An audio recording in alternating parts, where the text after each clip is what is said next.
baby, listen to me speak, yeah. No matter what, just let it go.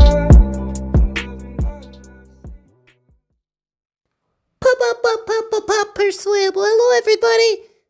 My name is Timmy. And I'm a lawyer man on Southeast Asia. And this is my gameplay where I really do a good job. I'm just fucking with you. We ain't about to do 7 minutes of that shit. Yo, what's going? I know though that some of y'all got fucked up listening to the intro. So y'all be like, what the fuck am I listening to? Oh my God, Persuade, you think you're this funny guy. You're not that fucking funny. Leave the humor to me. All right. So what's going on, guys?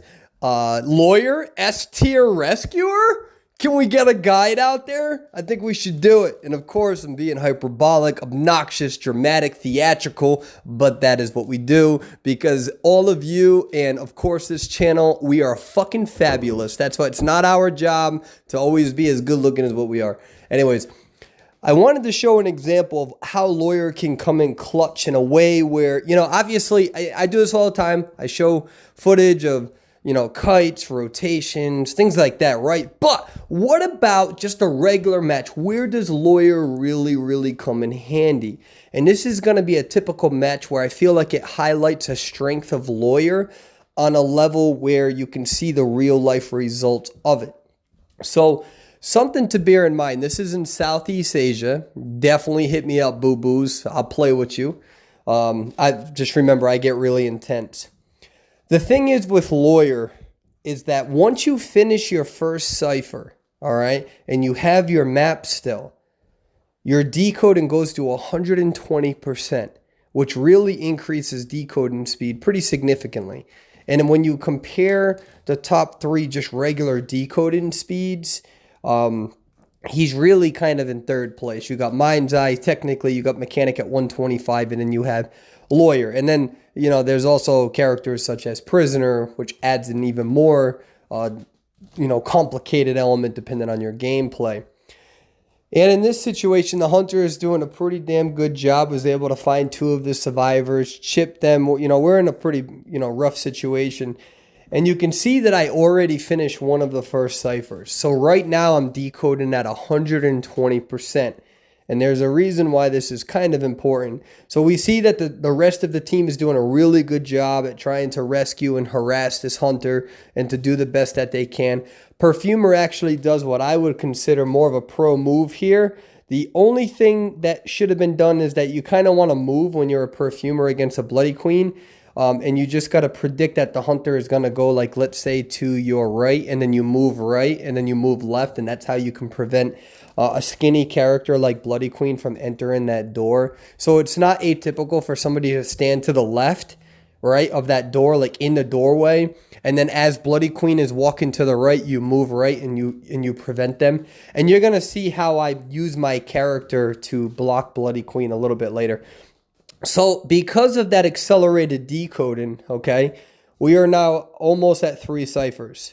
Now, the only reason why we were able to do that right there is because of my increase in decoding. Remember, if I did not have an increase in decoding speed, I would not be able to transition for this rescue yet. And if I did, that cipher wouldn't be done. We'd still be at 4 ciphers. That's a very important moment. We are not in voice chat right now, so we're not talking, believe it or not. So it's not easy for me to just go and, you know, say, hey, go to that cipher over there. So it's important that I'm able to finish that. And that was a beautiful owl from the seer. This is really good teamwork.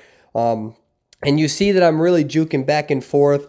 And really what the bloody... Hold on. First of all, let me talk about this. So you're going to see how I use my character. I predict that they're going to go over there, and I kind of lodged them in a little bit, which bought that perfumer a little bit of time. And unfortunately, she ran into the hunter, which is going to happen as well. So a big mistake that happened here... And I would say, I shouldn't say mistake. I would say that it was a calculated judgment that I don't necessarily agree with.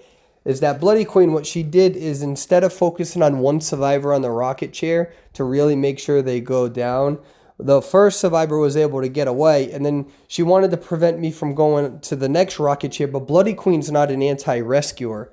And that's the issue. An anti-rescuer would be somebody like Bonbon or Sculptor. So to not tunnel one character really allows me to go in for a double rescue because I avoided being hit. Now, I don't have Tide Turner on Lawyer.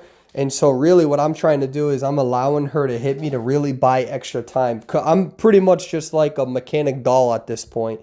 And I have faith that my teammate is going to be able to use this area to their advantage. These folks are pretty cool people. They're pretty good at the game too.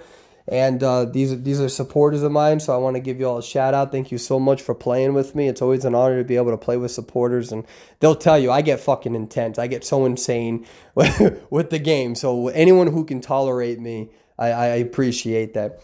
And so really, this is a lot of good teamwork. You see Lawyers Decoding coming to our advantage. You see the Sears Owl really coming to our advantage. You see the excellent gameplay from the Entomologist and the Perfumer buying time, as well as, remember, the ability for the characters to immediately get to decode and have faith that what we're doing is going to buy enough time. And so now we're in this situation where I know the Cypher machine is primed, and so I'm going to make her use her mirror, and then I'm going to run away, and she can hit me. I don't care. Because the thing is that now she's not going to have her mirror immediately for a hit. So by allowing her to activate her mirror is now on cooldown. And this Bloody Queen is actually very smart. She decides to go after this character instead of a lawyer inside of hospital because I can use my map. And I know where you are in hospital at all times unless you have peepers. Now, this is also an unfortunate thing for the Bloody Queen as well, is teleporting to that gate. Now, watch this mirror, though. She mirrors right on top of me. I honestly should have juked backwards and threw that pallet down.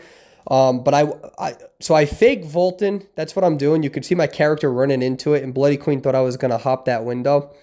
And now I just don't care if I go down. I'm just trying to buy as much time as possible. That mirror, though, was really beautiful. She was at the entirely other exit gate and immediately caught up to me, which was really, really good mirror placement.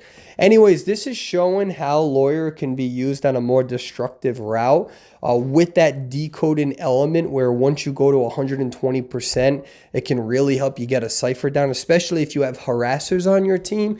You're pretty much telling the harassers, hey, do your thing and you don't need to harass as long because I'm decoding like an animal.